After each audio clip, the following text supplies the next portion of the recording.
UN climate negotiations open in Lima in a few hours, and observers are optimistic that negotiators will be able to secure a deal that will commit all countries to take action against climate change. In no small part, the joint commitment by China and the United States during the G20 would have altered the mood substantially. Well, Brandon Wu is a senior policy analyst with Action Aid USA, a non-government organisation focused on global poverty and human rights. And his work focuses on international climate finance. He joins us now from Lima. Many thanks for your time tonight. How critical was the deal done between China and the US to really change the mood? Well, the deal was pretty important to change the mood. I think that's true. I will say that we are concerned that while the deal is important in terms of process, in terms of getting these two parties to the table together, the substance of the deal is actually a little bit worrying. It doesn't really put us on the track we need to be to stay below a global temperature rise of no more than 2 degrees. Take us through what's going to happen. This conference starts in a couple of hours. What is the point of it? What is it trying to achieve in the next day or so? So, well, the conference is 2 weeks.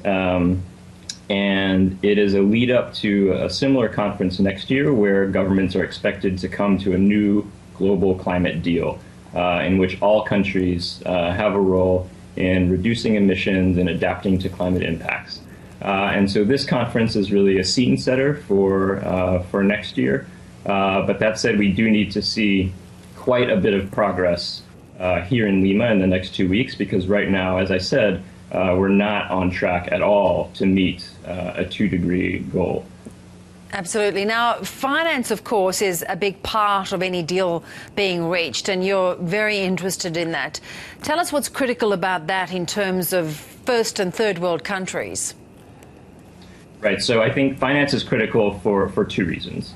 One, in terms of the process of the negotiations, there is a legal obligation for developed countries to provide finance for poorer countries to enable those countries to be able to first adapt to the impacts of climate change. These are, in many cases, countries that have no role in causing the problem and yet are most vulnerable to the impacts. And so it's really key, both from a moral and a legal standpoint, for rich countries to support those countries in adapting to impacts.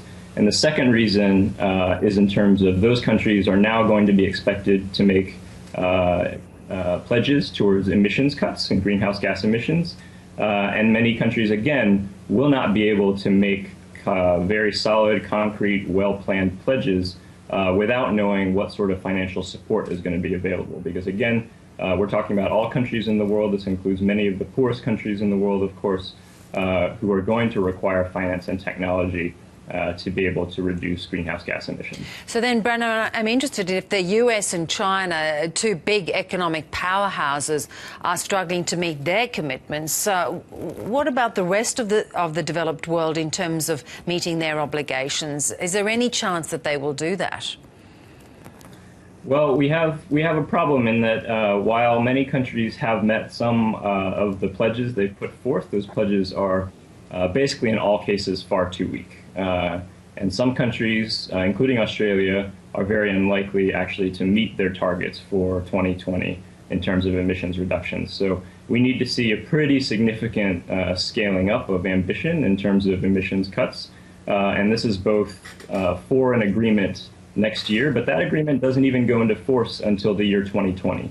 So in addition to that, there's a separate track of negotiations in which countries are talking about reducing emissions in the immediate short term, the next 5-6 years. And we really need to see a lot of progress there because we can't wait until 2020 for to start taking action. And so I'm interested a little more in Australia's position because, of course, domestically they've been almost winding back some of the measures towards climate change reduction.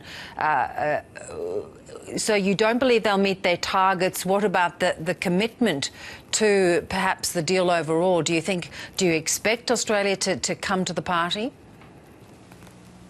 Oh, I think they'll be under a lot of pressure to do so. I think we saw some of that pressure actually in the world of climate finance recently. As you mentioned, at the G20, there was an announcement the U.S. announced a major pledge to the Green Climate Fund, which is a new institution to deliver climate finance to developing countries. And there was a lot of pressure at the G20 for Australia to take climate change seriously, both in terms of emissions reductions and climate finance. And I think they're going to be feeling that pressure from all corners. Seems like there's still a lot of obstacles, so I'm interested that many observers have got this air of optimism going into these talks over the next 2 weeks. Well, you know, it's always difficult to see how things will come together, but we have to have this optimism. This is not a problem that we can just wish away. It's something that we need action for. We need it urgently. And we have sort of two realities. We have a scientific reality that's telling us the urgency of what we need to do in terms of emissions reductions. And then on the other hand, we have a political reality where many countries are saying, well, we can't do this. We don't have the sort of political conditions in place for us to do this, take these kinds of actions. We can't shift that scientific reality. That reality is a fact. It's been confirmed over and over again. So what we have to do is shift the political reality. Yeah, well, good luck with that. We do appreciate your time. Thanks, Brandon. Thanks very much for having me.